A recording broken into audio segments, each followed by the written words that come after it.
we were very excited, and this interview's gained a lot of steam on the social media because everyone was really in love with the Jesus Christ Superstar in concert. So I happened to reach out to Tim Quick, who was the amazing guitar player who kind of stole the show in some way, and I was excited to get him on the air. We had planned this earlier, but this was the earliest date, so we can all relive how much we love Jesus Christ Superstar. Yes. So we are going to welcome to homegrownradionj.org, Chewing the Scenery with Lauren and Danny, Tim Quick. Yeah. Tim, can you... Hi! Hey! How are you? I'm doing very well, thank you. Thank you guys so much for having me. Oh my Thanks gosh. for joining us. I actually listened to it again last night when I was doing dishes. Yeah. Because I wanted the perfect music to listen to while doing It dishes. is. I can't quite tread. So welcome to Chewing the Scenery. This is my co-host, Danny. Hi. Thanks for joining nice us. to meet you, Danny. Thanks You for having me. So, Tim, this is not your first rodeo with a Broadway musical. Can you just let our listeners know really where you started? Because your catalog of work is pretty impressive. Oh, yeah, definitely. Thank you. I started doing Broadway work probably about 8 or 9 years ago. I started with the show Rock of Ages, which I was called by the lead guitar player for Rock of Ages on Broadway, Joel Hoekstra, who was, at the time, he was in Night Ranger. Now he's in Whitesnake, as well as Trans-Siberian Orchestra. He needed a guy who could cover the show when he was out on the road. Because I had worked in some bands with the bass player for Rock of Ages in the past, my name got tossed around, and he called me, asked me if I could come in and start subbing for him on that show. So that was actually my first Broadway show. And then I ended up subbing for him for the entire run, which is, I think, 5 or 6 years, as well as that show then led into working on other Broadway shows. I started playing at Lion King, and then also did Spider-Man, Sting's The Last Ship. Oh, wait a minute. I had 2 friends in that. Well, my friend Drew McVitie was in The Last Ship. And I'm sorry to interrupt you. And Sean Janess. Do you know Sean? I don't know Sean. No, I know the name, but I don't know Sean personally. So anyway, oh my gosh, I probably saw you in The Last Ship. Anyway, keep on going. But anyway, long story short, I ended up working on both various shows, subbing for what's called the chairholder guitar player. The way that Broadway works is that an orchestra or band gets hired for each show, and then those guys or girls can sub out X amount of shows per year so that they can do other things like touring or be with their family or whatever they want to do. So I was subbing around on various shows, and from subbing, I got to know a lot of people and met a lot of different contractors. And then when School of Rock announced that they were going to be coming to Broadway, which was, I think, fall of 2015, if I remember correctly, the contractor, the guy that hires the bands, asked me to play guitar for School of Rock. So that was my first show where I was the full-time guitar player at the show. And that's still going. I'm still one of the full-time guitar players. There's 3 guitar players in that band. So they go each shows a week. We're actually celebrating this Saturday as our 1,000th performance, which is really awesome. Congrats. Oh, that is awesome. Yeah, a lot of shows don't make it that far, so we're super fortunate just to be going and doing as well as we are. And then from School of Rock, which is obviously an Andrew Lloyd Webber show, for Jesus Christ Superstar, Andrew Lloyd Webber's people knew me, and the contractor who hired the band for School of Rock was also hiring the people for Jesus Christ Superstar. So they had both kind of had asked me to do the show, and of course said absolutely would love to. So that's how I ended up getting involved with Jesus Christ Superstar. Wow. So segueing into that, talk about what that process was like. How long did you actually rehearse for it?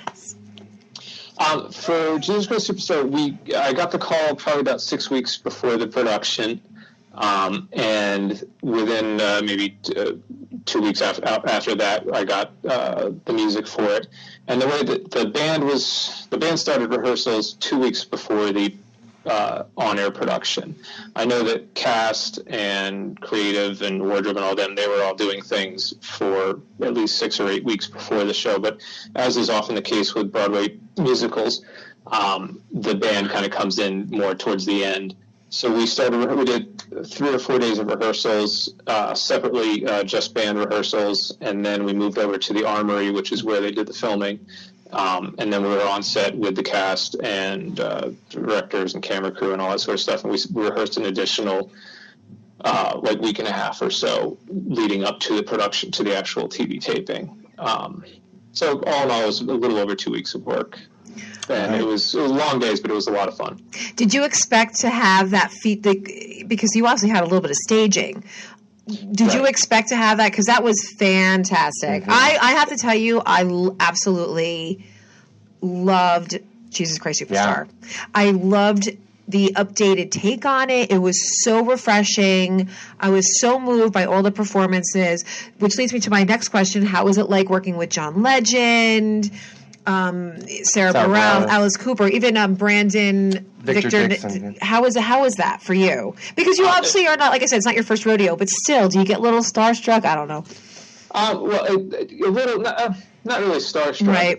It was all awesome. They were all wonderful people, all very, very cool to work with.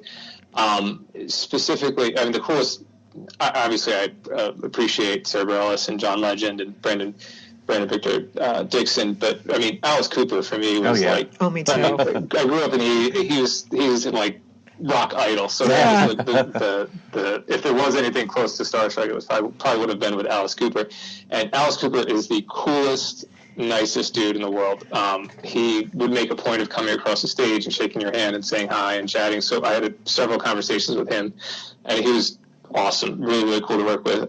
Sarah Bareilles was super great, super sweet, really hard working. She was there before the band was there in terms of, weeks. I think she rehearsed full time with the cast, like every other cast member, whereas, John Legend, I know, had some touring commitments, so he was in and out a little bit. And Alice Cooper kind of came in towards the end because of his own commitments, but I know Sarah was there the whole time and worked her butt off and sounded fantastic. John Legend was also super, super nice. I didn't have a lot of interactions directly with him, but he was great, and Brandon was awesome. The whole crew, everybody, there were no real egos. It was everybody was there having a good time, but also working extremely hard and did a fantastic job. Well, you mentioned John Legend on tour because Justin Sargent was his understudy. Right. He did all the stand-in work when John wasn't there, and he was also one of the priests. Exactly, yeah. And Justin and I had worked together on Rock of Ages and on Spider-Man as well. And he's a great guy, and he sounded fantastic. He was great, obviously, in his role, but covering for John Legend, he sounded fantastic as well. So, super talented guy. No, I loved Alice Cooper. I thought he sang that number so well. I was even listening to it last night, and I'm like, this dude is, like you said, a rock legend, and here he's doing, and I know it's a rock musical, but it's still musical theater. And I thought he really, and everyone in the story really told the story. I looked at my husband at one point and I said, I'm like, this is definitely feeling like a cult to me, but that's how it should feel. That whole show should have that, you should kind of question a little bit, be like, well, how would I be? I don't know how I would be if I was around back then. Yeah. So I just thought it was beautifully choreographed. The band was slamming. The new orchestrations killed it. It was just amazing. So So we're actually on Facebook Live, and folks are just saying just all these great comments about you. Saying he was fabulous. They couldn't keep their eyes off of you. He stole the show. You stole the show. What was the experience? I literally need to watch him the opening every day. They love you in that opening. Yeah. So what was the experience like post show? I mean, did your phone just like explode? Blew up. Yeah, no, it definitely did. I mean, certainly that day, I tried to keep my phone away from me because obviously I was focused on getting set for the show and then doing the show and everything. But certainly that night, and then definitely the several days afterwards, just it was very very touching. A lot of support from friends and family and people I hadn't talked to in years. So it was definitely a really, really rewarding and fun experience, and definitely a lot of excitement and buzz, which also I had partly because I was, didn't want to psych myself out and wasn't really, wanted to just focus on the performance. I really tried not to think about how many viewers it would have or any of that sort of stuff. And I hadn't watched any of the previous live to TV productions, so I didn't look at the numbers and all that stuff. So I was really pretty blown away by how big it was. So it was not shocking, but it was definitely really, really cool experience for sure. Well, we both Lauren and I said it was our favorite one, and we felt like NBC finally got it right. Yeah, I thought they blew it away. I mean, I think I texted him that night. I think like right after the curtain call, I was like texting Daddy. I was blown away. Yeah. My husband was like, "Are you going to sing every song?" I go, "Yes, I'm actually going to sing every song." So now, Tim, have you worked in television before? I'm just thinking, what is it like since you're coming from the Broadway arena to now have a video camera in your face? Oh, good question. It was interesting. I've done a little bit of television stuff, mainly just playing with bands on like things like The View and John Oliver and shows like that, which is a much different thing. Where on those type of productions, you come in that morning or that day or whatever. You they do a sound check in the set, and then you just kind of stand there, do your thing. It's not really a performance in the way that a Broadway show with choreography and all that sort of stuff is. So this is definitely a little different. The biggest thing, the most surprising thing for me, I guess, with this was how spot on the camera crew was and how they had to have everything timed out exactly the same way that the choreographers and the dancers had everything timed out. And myself, when I walked out to this spot on stage or when I walked to this spot on stage, it was all timed. I had to be at a certain spot by this bar and the music and whatnot. I didn't really think about it prior to this, but it makes sense that the camera crew would have to be on their spots at exactly the right bar so that they get the right shot and everything. And that was what a lot of the last couple of days of rehearsal was running a song, and the director would have his notes, then we'd run it again, and the head of the camera crew would have his notes, and then they would try and time things and change things here and there, and choreography would change so that they would get all those shots exactly right, because there really was just one, it was truly live, it was just that one performance, right, where everybody had to be in the right spot to get the right angle and the right everything. So it was great. It was definitely, a lot of, as I said, a lot of work, but really exciting. And then in terms of actually having the camera in your face, you're never really supposed to, at least I was not supposed to look at the camera, so I was not really ignoring it, doing my best not to look at it, as well as doing my best not to bump into him or anybody else as I'm walking or anybody else is walking around. Isn't it hard to not look at something when you're told not to look at it? Yes, definitely. It's like, why we even say that? It's like that. So. But now you are not new, you're multimedia because you're also a film composer. Right, I do compose for some films as well as a lot of TV music as well for different companies in New York. Most of this, sometimes I compose the stuff to picture. I've done a number of short films that have been won awards, as well as I do a lot of production music for a couple companies in New York where the music is then placed on network television and a lot of documentaries as well as reality TV and stuff like that. So I get to see that world as well, which is cool. Now, we're going to go back many years. So, Tim, did you imagine when you were 10 years old that you would be a Broadway musician? Is that what you wanted, or did you have a totally... Not in the least. No, okay. I wasn't even playing guitar at 10 years old. I don't think I started playing guitar until I was 11. And Broadway was not really... Broadway wasn't really on my radar. Mm-hmm. I, like most kids that grew up in the 80s or whatever, or grew up wanting to play guitar, although I know nowadays there are some musicians that do specifically want to get into Broadway. Broadway wasn't really my thing. It was, I was listening to people like Alice Cooper and Whitesnake and Def Leppard, all the rock bands and that sort of stuff, and that's what I wanted to do. And I did start.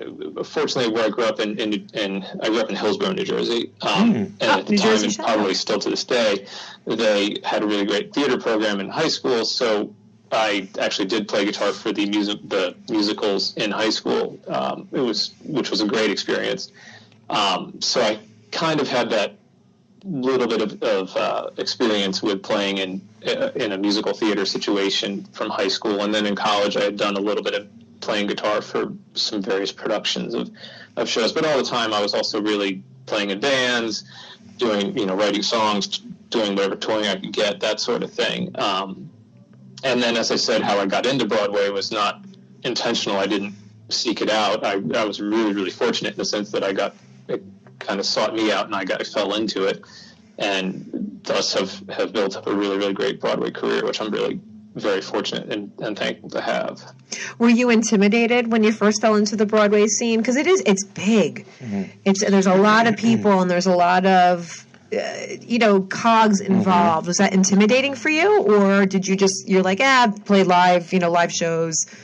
It wasn't really too intimidating for me. I think because the first show that I got involved with, Rock of Ages, part of the reason why I was asked to do it was because in that show the band was on stage. Mm-hmm. It was also, all the music was memorized. It was basically, actually, I joke with my wife about this all the time, that Rock of Ages was as close to an 80s rocker, living my childhood dream as I'll ever get, because when I grew up, I wanted to be a rock guy on stage playing, Journey and all that sort of stuff, and sure enough, I ended up doing it. I was just doing it on Broadway.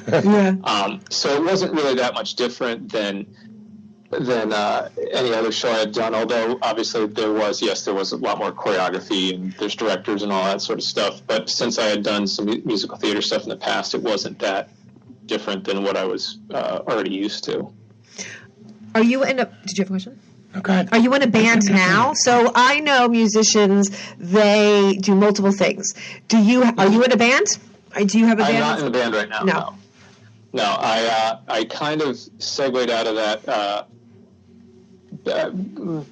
maybe around the same time that I got into the Broadway scene. Mm-hmm. I had stopped kind of playing and writing songs and trying to do the rock band sort of thing.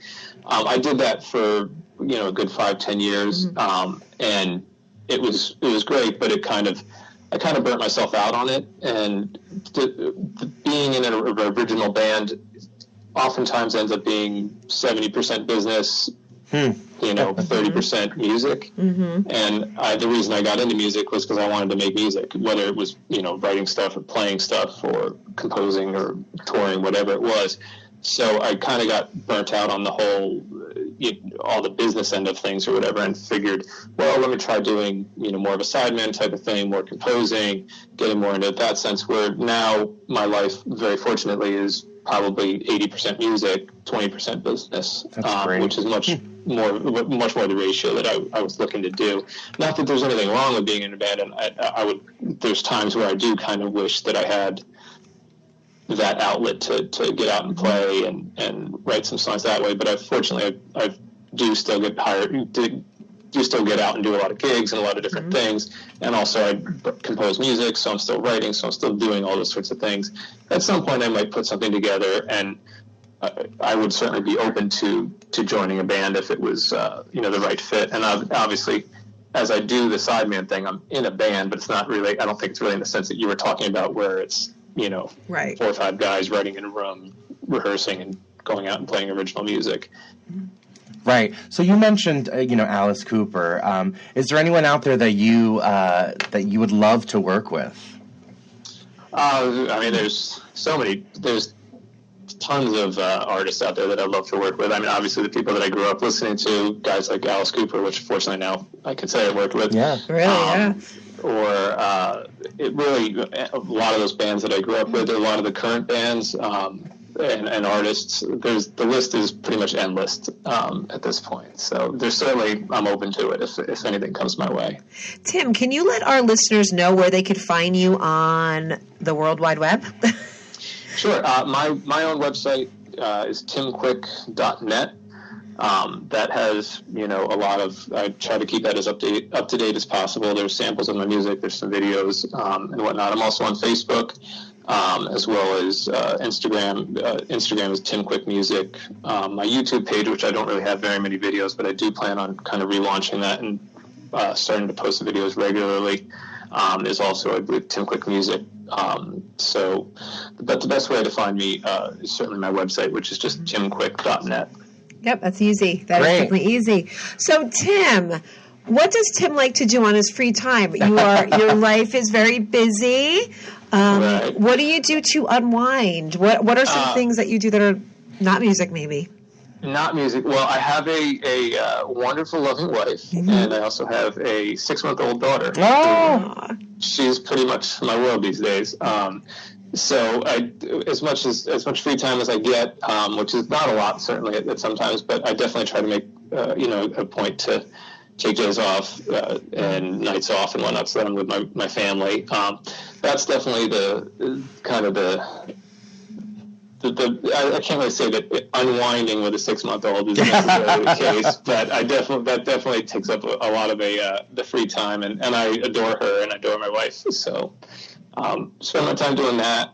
Spend time with family, and then I'm actually getting into gardening, which is kind of totally different than rock music stuff. But I love being outside, so I'm currently planting things and doing all that sort of stuff. Are you doing planting food, or flowers, or both? Food stuff. That's great. I planted some fruit trees and vegetable garden and such. So trying to get outside as much as possible, because most musicians in composing, all that work is inside and in rooms that don't often have windows. So. You know what? But it's funny because you mentioned being home with your family. That's what I will tell you. That's my favorite time, is because Danny and I both do theater. We're not on Broadway, but we still I'm at rehearsals a lot, or I'm in a show, or there's something going on, and I love being at home. I have 4 kids. One is moved out, but I have 3 little ones, and I love being home with my husband and my kids.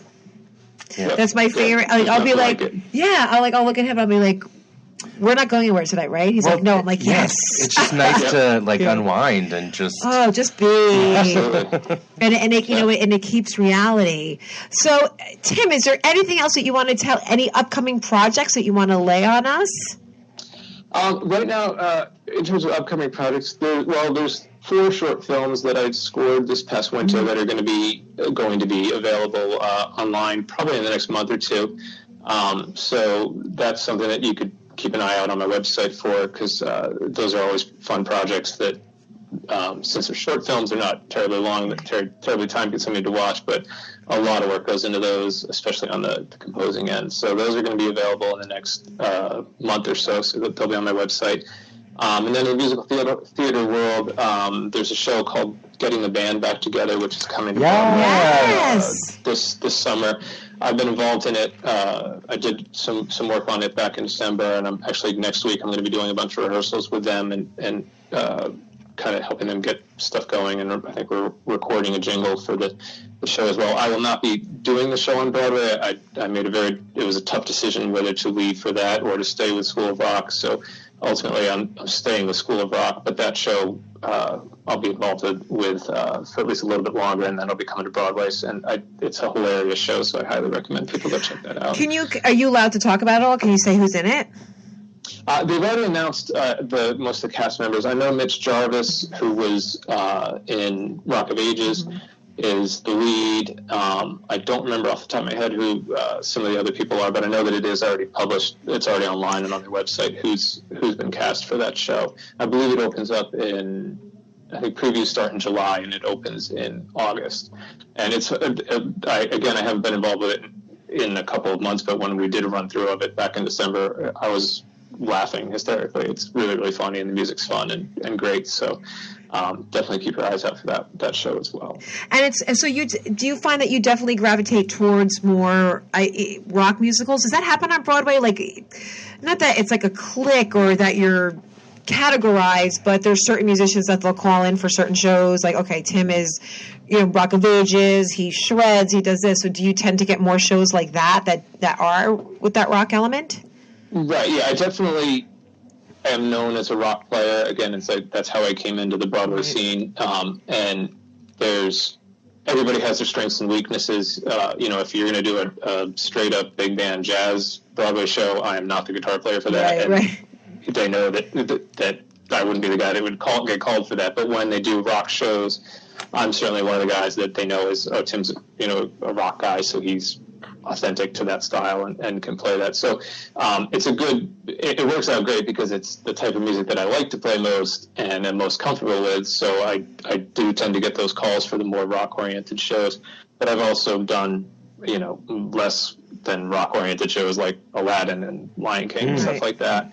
But again, yes, to answer your question, yes, they do kind of keep people in their and keep them based on hired off of their strengths, and that's certainly one of the areas that I'm strongest in. Tim, can you do us a favor and can you say, hi, this is Tim Quick, and you're listening to Chewing the Scenery with Lauren and Danny? Oh my goodness, that's not okay. It's a mouthful. Just don't it. A mouthful. Let me practice it once. You can have more than one take. It's fine. Chewing the Scene with Lauren and Danny, was that right? Chewing the Scenery, but we'll take whatever we get. Chewing the Scenery. Okay. So, hi, this is Tim Quick, and you're listening to Chewing the Scenery with Lauren and Danny. Thank you so much. And one more time, tell them what your website is. Where can they find you for those that may be interested? You can find me at timquick.net and also on Instagram, Facebook, YouTube, all those good places as well. That's fantastic. Tim, thank you so much. I'm so glad we threw this together. I was waiting for this. I was so excited. If you ever in Boonton area, you want to come in, we are a radio station and we definitely host live musicians too. Oh my God, we'd love to have you. Come on in. I would love to do that sometime. Thank you guys so much for having me. I appreciate it. Thank you so much. Take care. Have a great day. Bye, Tim. Bye. Bye-bye. All right. So if you're just tuning in, we were just talking to Tim Quick, guitarist extraordinaire, who was on a Jesus Christ Superstar Live. And I love how everyone was just commenting on our live feed here, just saying, oh my God, he was fabulous. I couldn't keep my eyes off of him. I need to watch that opening again. Last night I was doing dishes and I was like, I haven't listened to this in a while and I'm going to throw it on. And the next thing I know, I'm belting out I Don't Know How to Love Him at like 9:30 in my kitchen. Oh, you don't do that normally? Oh, I do, but, I have the palm olive in my hands. Why did you not do a video? I know. I should. I got to do these videos. Can you give us a little preview?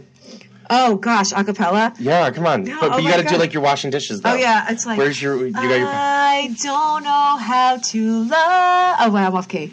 I can't do a cappella. It's all right. No, that's like when Danny and I do karaoke. Squirt. Right? When Danny and I do karaoke? We haven't done that in a long time. Oh.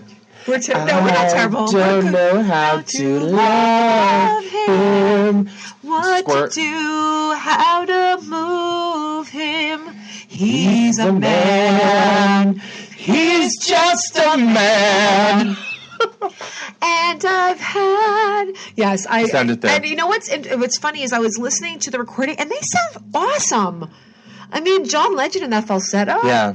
Impressed. I was impressed. Roseanne, Mary Lou Henner and Jay Klavitz are in Getting the Band. So is it's star-studded band back together. They have it's Jim Quinto. Parsons, Isn't Zachary Quinto, Andrew Reynolds. I keep saying That's right. Matt Bomer. Yeah. Oh, looks great. Right. It looks good. Great. Yeah. So much is opening. I know. It's always like but of course when there's a show opening, that means there's one closing, and that's always sad too. I know. That's always sad. Oh, that phone is gonna fall. Don't drop it. So that was super fun. Yeah, that was super fun. It's just exciting to it's a different side of the business. You know, we're used to talking more to the performers or the directors. But what about those musicians? I know. You know, I mean, you don't really get to hear from them sometimes. And it's interesting for him, too, because of like that rock background. Rock of Ages, they were on stage. And he had a wig, because he posted a picture. Yeah, it's not... that's Boys in the Band. Oh, really? Band back... Oh, yeah. You know what? You're right. Because Boys in the Band is a play. You want to know something? When they said the band back together, I immediately went to Boys in the Band. Yeah, me too. And I feel like Allison Fraser was involved in Boys in the Band in the reading. But don't quote me on that. But I do remember that. Sometimes I'm surprised at what I remember and what I don't. Thanks, Roseanne, for that clarification. No, thank you, though. But how funny that two shows... Very similar names. And it's just funny. Like, I literally thought of the Boys in the Band. I did, too. Me, too. The Boys in the Band. So... We have a 4-person ticket giveaway for the Gazillion Bubble Show. Mm-hmm. So we were trying to figure out something fun. I think they should submit a video. Okay. Singing a song. Of Tiny Bubbles. By Don Ho, right? Don Ho sang Tiny Bubbles. All right. What do we think, guys? Do we think that's a possibility? So you have to submit a video of you singing Tiny Bubbles. And you could win 4 tickets to the Gazillion Bubbles show. And I'll tell you what Melody said to me. They're always adding new things into the act. And it's a whole family. It's a husband, wife, son, and daughter. And they've been doing it she's been doing it since she's been a kid. I'm going to shout, Nicole Rizzo, you need to make a video. You could take your family. Oh, it's all men. First gay theme mainstream play. We're talking about the boys in the band. Oh, okay. Yeah. Roseanne, we've moved on. We're talking about Gazillion Bubbles show now. We're talking about Tiny Bubbles. Because, like I said, that you said that was the first gay. That was like, what? I'm sorry. Gazillion Bubbles show. So think about. I mean, these are free. You can take your family 4 tickets to see the Gazillion Bubbles show at New World Stage.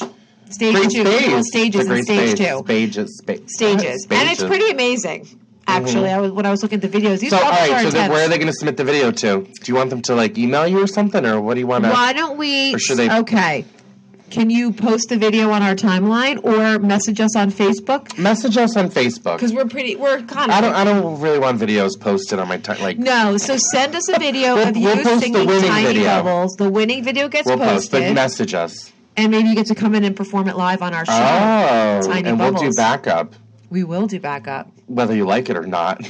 Did we say we didn't want to maybe play the overture? Do you want to pot it up or no? Oh, I could do it on my phone. We could pot it up.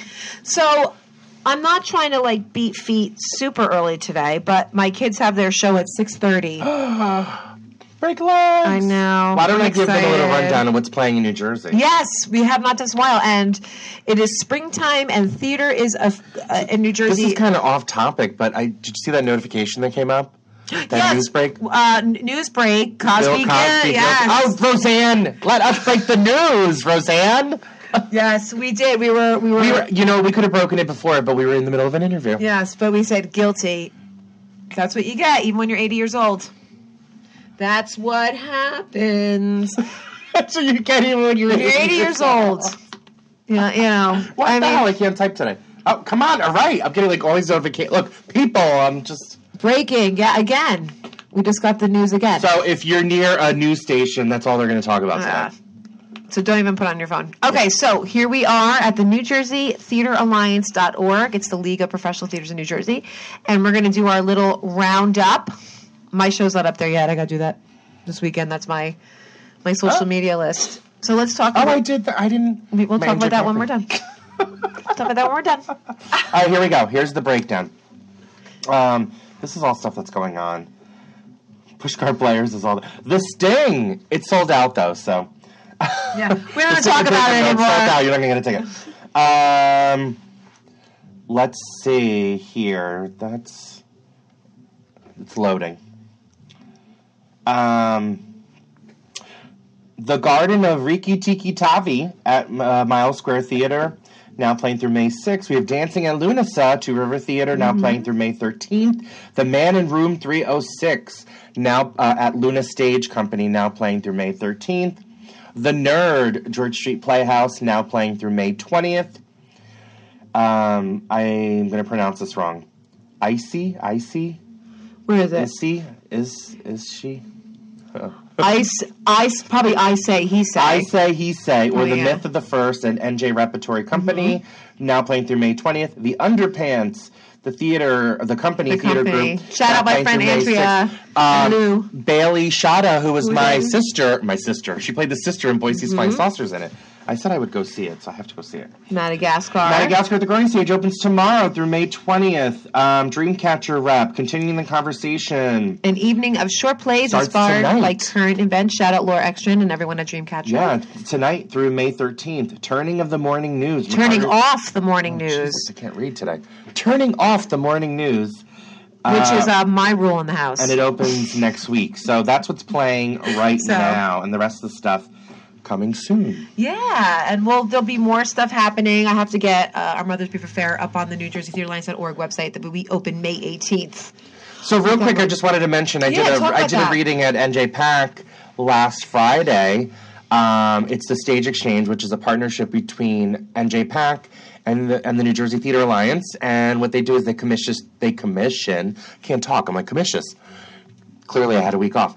They commissioned 3 playwrights to write new plays. So this year they asked the Growing Stage Theater. So it was the first Theater for Young Audiences play. Steve Fredericks, the executive director, wrote a play. And it's about his grandmother's journey, his great-grandmother's journey from Norway to the United States. And no, it's his grandmother, not his great. His grandmother's journey to the United States from Norway, juxtaposed with a Syrian refugee girl in present day coming to the United States. And it's like their 2 journeys, and it just kind of goes back to how we are all different, and we come from different backgrounds and different cultures. We're a melting pot. So, I was part of the reading. I actually read the stage directions, and then I led the talk back after, and it was really cool. It was we felt spoiled. We said it was nice to finally just be the artist and not have to be the producing theater and have to clean up after yourselves. And NJ Pack was just incredible. They gave us. We were there all day rehearsing, and they gave us, this great rehearsal room, and they just, they really took care of us. And then we got to perform, and it was just like.